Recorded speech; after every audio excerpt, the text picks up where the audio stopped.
गोंदिया में आशा और गठ प्रवर्तक संगठन आयटक का तीसरा राज्य अधिवेशन 27 और 28 अप्रैल को आयोजित किया जा रहा है। इस अधिवेशन में राज्य के 24 जिलों से लगभग 300 से अधिक आशा सेविका और गठ प्रवर्तक भाग लेंगी। वहीं गोंदिया जिले से 1000 से अधिक आशा सेविका और गठ प्रवर्तक शामिल होंगी। इस जानकारी को राज्य अध्यक्ष राजू देशले और जिला अध्यक्ष हौसलाल रहांगडाले ने साझा किया। 27 अप्रैल को गोंदिया के शासकीय विश्राम गृह से आशा सेविकाओं और गठ प्रवर्तक महिलाओं की रैली निकाली जाएगी और दोपहर में अधिवेशन की शुरुआत होगी। इस अधिवेशन में प्रमुख मांग के रूप में आशा सेविका और गठ प्रवर्तकों को न्यूनतम वेतन कानून के तहत भुगतान किया जाए, यह मुद्दा उठाया जाएगा।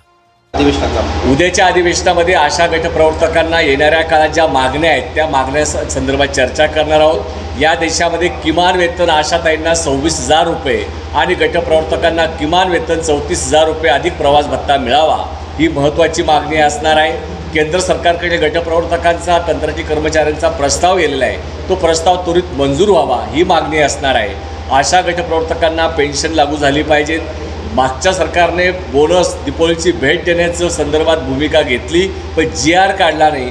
मग सर्व आशा गट प्रवर्तकांना दीपावलीची बोनस भाऊबीज भेट मिळायला पाहिजे।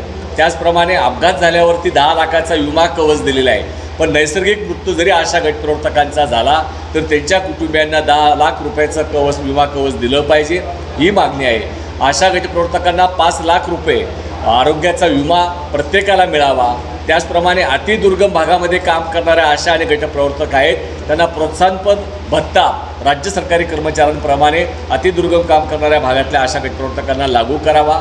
या मागण्या आमच्या प्रमुख आहेत। या मागण्यांवरती आम्ही विचारविनिमय करून केंद्र सरकारने 2018 पासून 1 रुपयासुद्धा मोबदला वाढ केलेली नाही, त्यामुळे येणाऱ्या काळात केंद्र सरकारच्या विरोधात तीव्र असं आंदोलन करण्याचा निर्धार या अधिवेशनामध्ये होणार आहे। हे तिसरे अधिवेशन आहे।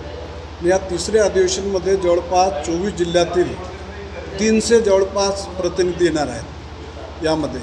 आणि पहिल्या दिवशी 27 तारखेला रेस्ट हाऊसपासून एक 10-10:30 वाजता एक भव्य अशी रॅली, त्यामध्ये अंदाज 2000 आशा गट प्रवर्तक त्या रॅलीमध्ये सामील होणार आहेत ना। अधिवेशन स्थळी येऊन मग खुल्या अधिवेशनाला सुरुवात होणार आहे ना। त्याची पूर्ण तयारी, या अधिवेशनाची पूर्ण तयारी प्रतिनिधीची राहण्याची, जेवण्याची आणि हे जे खुले अधिवेशन आहे हे सर्व तयारी झालेली आहे।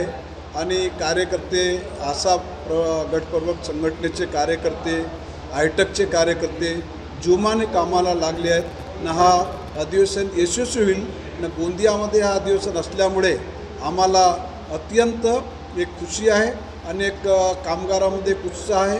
कामगार स्वतःच्या खर्चाने अधिवेशन करत आहेत, हे मोठी बाब, सर्वात मोठी बाब ही आहे।